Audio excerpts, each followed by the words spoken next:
Let me tell you a story my grandmother once told me. Not around a campfire, not during a thunderstorm. Just one quiet evening when I was a kid, refusing to go to bed because I swore something was watching me from the hallway. She sat me down, gave me that look, the kind that tells you this isn't just a bedtime story. She said, "Don't cry too loud after dark, love, or the Ragman will hear you." That's how it always starts though, with a warning, wrapped like an old blanket around some half-forgotten tale. But it's not just a story. Not if you've heard the fabric rustle.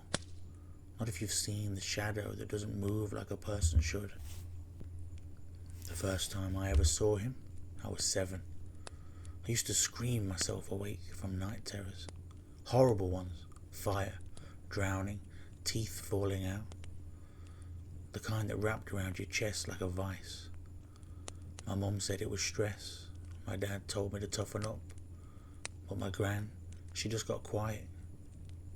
She told me the Ragman collects sorrow. Not just your toys, not your soul, not even you. Just the sound. She said he's as old as grief itself. That in every town, every village, every quiet creaking house, someone knows his name. But they don't speak unless they must. They call him the Ragman because of what he wears. Not cloth, not really. It's sorrow. He's tall, so tall he has to haunch to fit under a doorway. But he makes no sound doing it.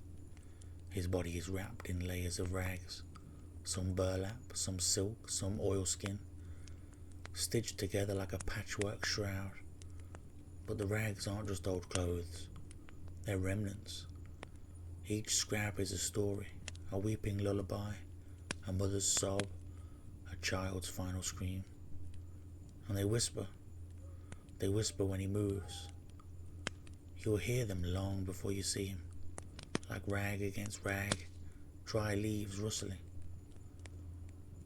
His hands are long and spindly, too many joints, too thin to be strong. But you feel like he could reach across the whole room in a second if he wanted to. His head is always covered by a sack mask, rough like burlap, with 2 dark holes for eyes. But no light shines through. Nothing in there ever shines. And where his mouth should be, it's stitched shut. But the sounds come out anyway. I'd wake to find him in my doorway. And then the crying started. Not from me. Not from him. It was my voice. My own crying from the night before. I recognized the cadence, the breathless hitch in the middle.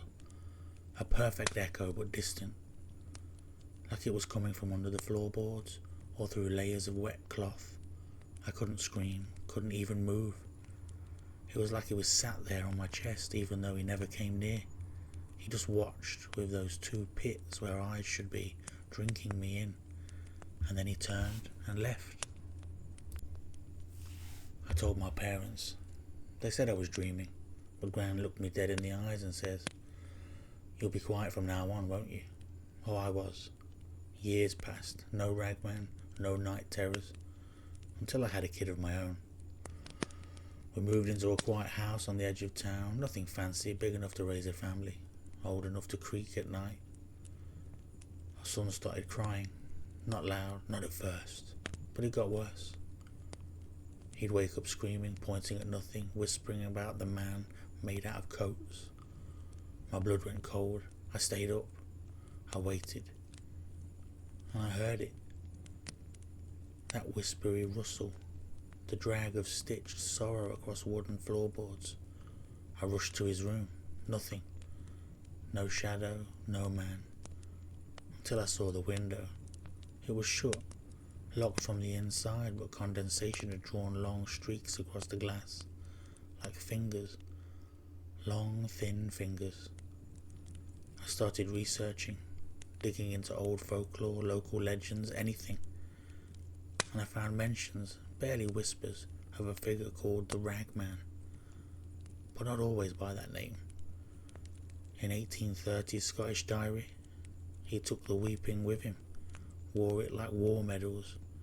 A Russian tale from the 1700s describes the weeping man in the stolen skin. In one French village, they didn't let the children cry near the cemetery. It draws the one who listens. I tried everything. Salt lines, prayers, silence. But silence is what he wants. Because silence means the crying's already stopped. And that's when he comes to collect. My son eventually stopped crying, but he changed.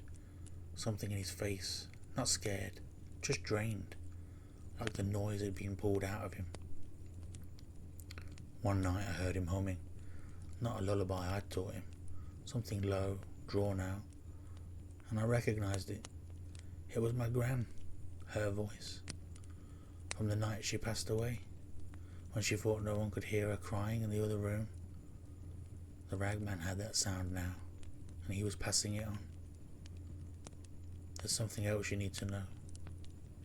The Ragman doesn't feed like we do. He doesn't need food or water. He feeds on the residue of grief, the echo of trauma. When you cry in the dark, that sound lingers. You think it disappears, but it stains like smoke in wallpaper. He finds those stains. He wears them. And every time someone hears one of those cries again, he grows stronger. I set up a camera once, just once. All it caught was static. But layered in the static were voices. My son, my gran, my own sobs. Ones I didn't even remember making. But in the middle, one voice that didn't belong to any of us.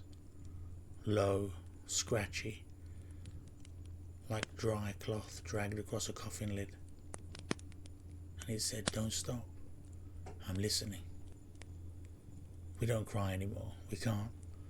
Sometimes I try, just to feel something, just to see if I still can. But all I get is a dry hitch, like something's blocking it, like the sound won't come out. And every night the silence grows. It presses. And I know he's still there, waiting. Every time you sob into your pillow, every time a child screams in the dark, every whispered breakdown in a locked bathroom, he hears it and he takes it. When he's had enough of your cries, enough of your sorrow, he doesn't need to visit you again, because the part of you that could cry is gone. And when that happens, the rot sets in, not in your flesh, but in the parts that feel, that grieve, that hope. You become hollow, and the Ragman doesn't need to watch you anymore, because you're wearing yourself now. You are your own echo. He just helped you remember it. So if you hear a rustle tonight, if the silence turns heavy, don't call out, don't cry. It'll be too late for that. He'll be already wearing you.